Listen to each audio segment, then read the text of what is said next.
Now, reflect on how you can adapt your style to the maturity level of your teams. You can do this exercise for all your employees, but let's choose one of them to start with. Open the Excel sheet.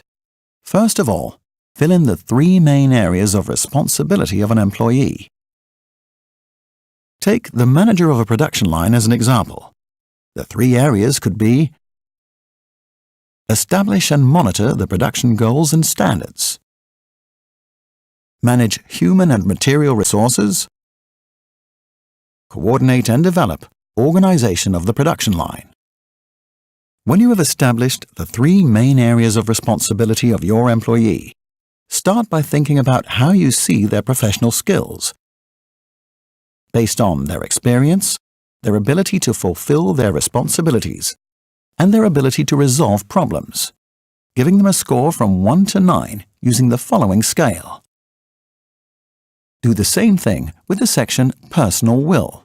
After you have filled out both tables, a window will automatically show up on the right, which reveals the management style best suited to the employee's maturity level. This can also be identified by area of responsibility.